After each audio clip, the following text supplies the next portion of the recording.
Hi there, everybody. My name is Kate. Welcome to my channel, Trenergy Awakens Naturally. So today I want to relate another story. The way that I like to share my spirituality and my journey is to express to people that it doesn't have to be something that's dictated by someone else. It's often best when it's not. And it's really not as unapproachable sometimes as we're led to believe. So many things can speak to us.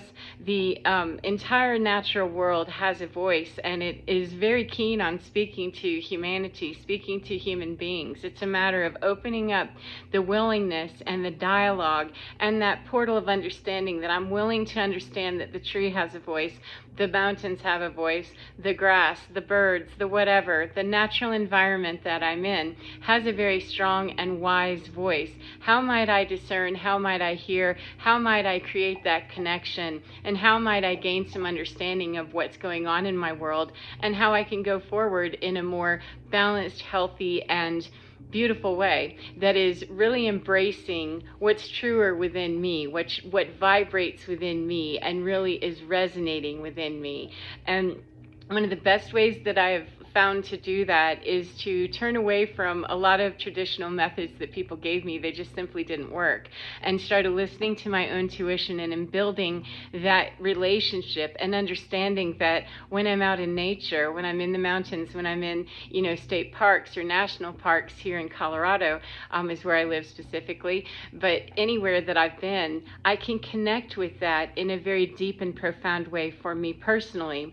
And it also does help that there are collectives of people who are also doing this and infusing their beautiful energy in it as well. It helps to neutralize the places where people are infusing not so beautiful stuff. It doesn't feel very good. So let me relate a story. That we're in the middle of, some pretty harsh times here at the beginning of 2024. It's been a little bumpy, for quite some time.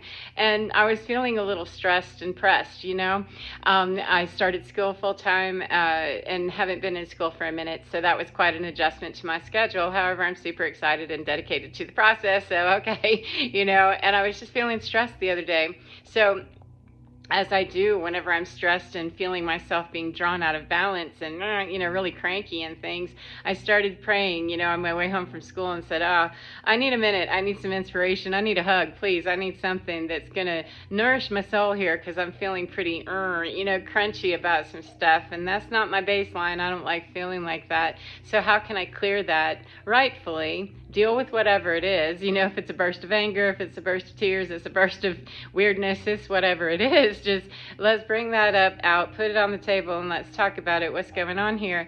And I just felt myself driving along, and next thing I noticed, I wasn't turning to go home. And I thought, oh yeah, cool, I forgot entirely that Garden of the Gods is right there, very close to where I live. And if you're not familiar with Colorado, the Rocky Mountains or Pikes Peak or this area of Colorado Springs, Garden of the Gods is a beautiful, beautiful park dedicated to the natural world and all of the rock formations and the animals and the flora and the fauna that reside there.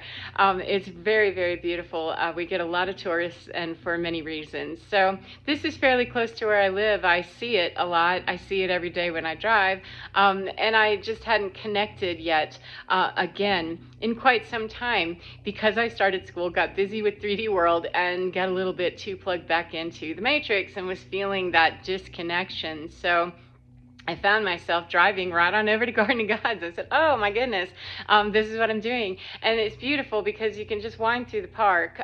People bicycle, they walk, they hike, they do a lot of stuff over there. And there's many, many trails and so much rock climbing and scrambling and just all kinds of things. It's a beautiful place to really see and behold. It's breathtaking.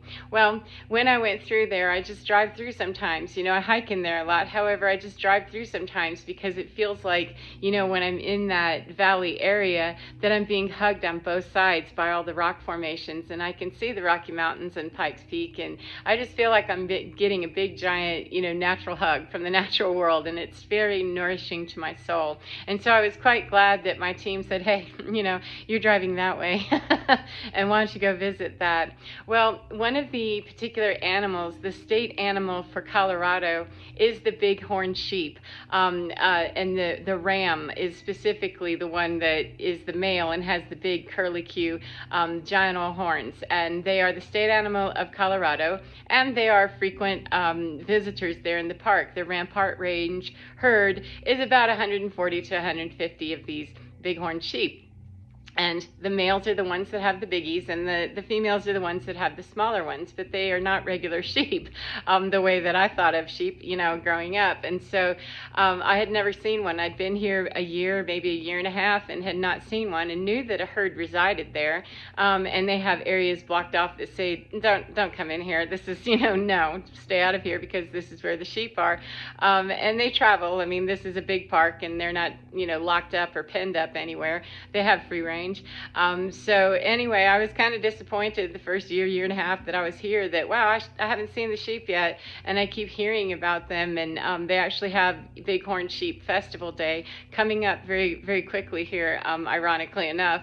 But they're seen, you know, they're diurnal creatures primarily. However, you can see them year-round and any time of the day. It's just a matter of when they feel like being out, you know, and doing their thing. So anyway, when I went over there, I started driving through and got all the way back through the whole loop, and had looped back to go back home. And as I was coming back to turn towards home and actually exit the park, I saw rangers pulled over and a cluster of people on foot. And that's always a key indication that there's something that people are stopping for. Fortunately, this is not a very busy time with the tourist traffic. It's a little on the chilly side. You know, we don't get a lot of foot traffic or bicycling and that kind of thing. So people that actually live here can enjoy it, you know, quite easily, because there's not many people there. But there was a little cluster in rangers, and that's, you know, always an indication there's something interesting that people are stopping to look at, and the rangers are there to keep the animals protected and make sure that, you know, nobody gets silly with them. And so I slowed down, of course, and when I looked over, I saw there was a group of maybe 5 or 10 of them, and mixed, you know, there were males and females. And I took that and started to drive home, because you're not allowed to stop. And so I just kind of rode through, and I'd already been feeling that melting away of the the crunchy and the dusty stuff that I was just feeling from the frazzle of integrating into the 3D world a little too much. I was feeling that, you know, kind of melting away, and really feeling that nice, beautiful hug. And by the time I got over to where the rams were, the bighorn sheep, it just was like, wow, you know, this is really cool. I have no idea what the significance is of this. However, I'm gonna go home and figure that out, because that's what I felt like I was called to do. And so I came home and looked it up, and of course, you know, didn't think about it at the time that rams are indicative of the astrology sign, or the zodiac sign of Aries, and Aries is my north node, the warriors of the zodiac, the first sign of the zodiac. And they're, you know, built for battle, quite frankly. The literal animal has a double layered skull meant for battle, you know, to establish the territory, all kinds of things, but they're made for that. That's what they're built for. They're adaptable, they adapt to their environment, they're very keen, they're very sharp, and their acuity is quite astute, and they're very sure-footed. So I came home and I thought, oh, the hug just keeps on extending. That just keeps on extending, because we're not quite into Aries season just yet, physically right now, or chronologically right now. However, that just happens to be my north node, and it's also the beginning, states the new beginnings of things, and because it's the start of the zodiac. And so it represented a whole lot to me that I won't get into, because it's quite personal to my own journey. However, I'm looking for ways to help people understand how they can see in their environment, how they can ask, you know, I'm feeling really bummy, I'm feeling really crummy, what can I do? Well, go take a spin around, you know, Garden of the Gods, and then let that, you know, ram talk to you. And as I was starting to research and look into the bighorn sheep a little bit more, I realized that, oh my goodness, about 6 months ago, when my dog and I were hiking, we came across the herd. It went across our path. There was probably 30 or 40 of them that just went across our path.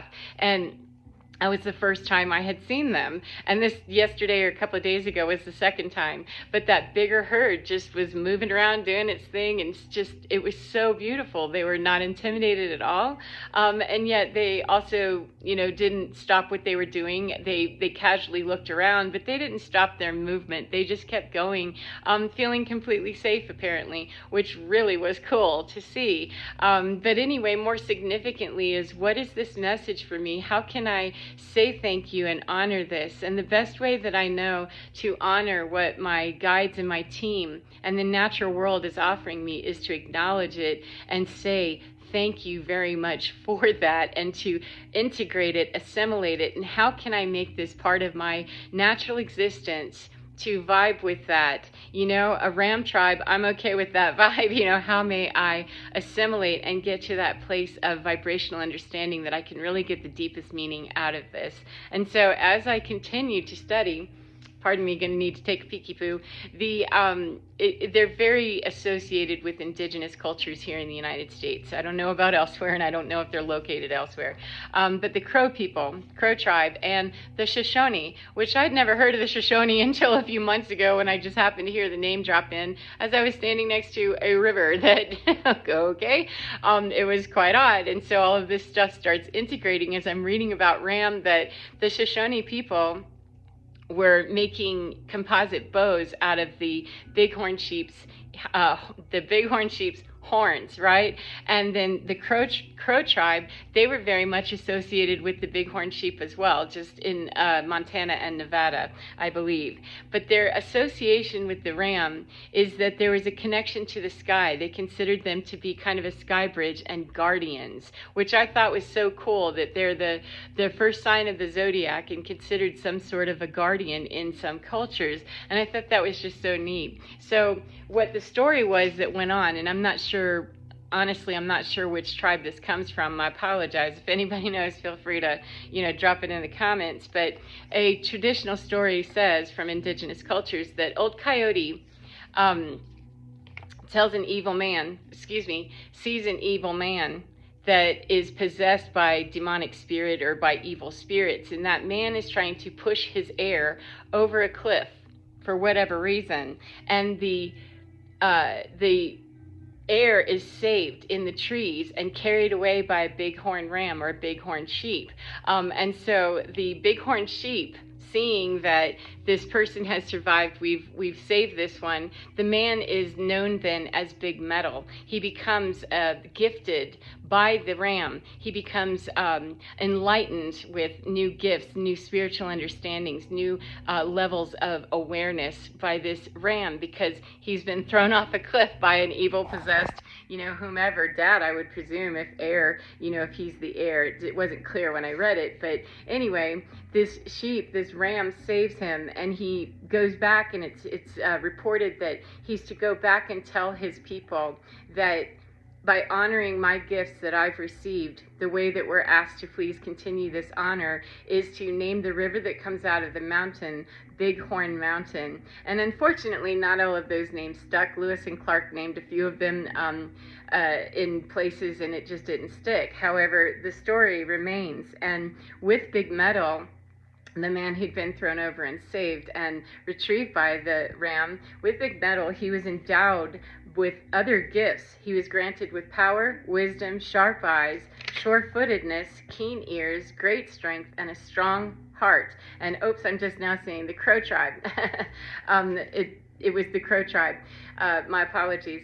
The Crow tribe was then able to survive because of that engagement there, that tell your people that you are saved and you are fine. Just name that river that comes out of this mountain Bighorn River. And it's very similar, in my understanding anyway, I'm going to relate it to the story of the white buffalo calf medicine woman. Same idea, that when we come across sacred and we honor it, we are gifted by it. When we dishonor it, we're often fried by it, or we don't survive. If Big Metal had not been willing to go over the cliff and become Big Metal and acquire all of those ram gifts, then it's understood that the Crow tribe was not going to survive. So the survival, the long-term survival of the indigenous culture was understood that it's relying upon the wisdom, not just the 3D matrix of how I operate and get my food, water, and safety and shelter and all of that. Not just that, but also integrating the gifts of the natural world as they're being given and as they're honored and respected and treated as the sacred gifts they are, then they are multiplied and become more and more and more. And thus the Crow tribe survives. So the idea for me was that I asked for, please bring me back to an awareness, some sort of understanding that's, better than what I'm in, because I'm just plugged in too deep to people's personalities, my own personalities, ego stuff of mine, theirs, whatever it is. It's subterfuge, and it's keeping me unclear and muddled and befuddled and, in a cranky mood. And I just don't like being there. However, I cannot just ignore or overlook when I'm there. When it comes up, how do I deal with this? What is it? Is it mine? And it was indeed mine. I was feeling the frustration and the irritation. And there was lots of reasons, lots of, coronal mass ejections, lots of planetary movement, lots of things going on, and just lots of stuff in my own personal environment. So the best way that I know how to deal with that is to go within and say, okay, I'm within my skin and I'm talking to my team. How do I deal with this? What can I do? I really just need to connect with you. How can I do that? And go over to the park and see that ram. And it reminded me of when I was there with Hondo. And so I'm going to attach a video as well to this to show you the video you'll see is actually from June of 2023 and it is now February of 2024. But sometimes we get messages that may or may not be resonating right then, right there in a conscious way. However, they make the deposit and then 6, 7, 8 months, days, years, whatever, later, it brings those points of reference together, and it brings a bridge of understanding that, now we can more fully understand and integrate and assimilate this message. And going forward, Ram's message means even more than it did, because it just so happens that when I looked up the spiritual meaning of Ram 6 or 8 months ago, it had a different flavor to it than it does today or yesterday whenever I was studying this again. So you see how when we wrap around and come back to our awareness and a new layer of that awareness, we get new understanding and new gifts. And it comes with great appreciation for those gifts, recognizing what would be for some, I guess, a very small engagement. For me, that's huge. I consider that a gift straight from the gods, Garden of the Gods, and the rams themselves, the ewes themselves, that we're willing to be here gifting humanity. 1717-88. We're willing to be here gifting humanity, and all of the people that were there, I have no idea what their experience of it was. However, it was a beautiful and wonderful and nourishing exchange for at least one of us, and I'm sure there was more than just me that was really fed by that in some way or another. And how deep and all of that is irrelevant. It's a matter that it's a beautiful thing to see humanity observing the beauty and the wonder and the delight and the nourishment, the wisdom of the natural world. So for whatever reason that it seemed important to say that, I hope that this finds you well, and I hope that you can find something useful in the content. And if you're an Aries, yay Aries North Node, Aries anything, Aries consciousness, go, right? So take care of yourselves and enjoy your day, whatever part of the day you're in. And remember, get within your skin, because you're divine. It is so fine. Take care, 1818, and I will see you again next time. Goodbye, friends.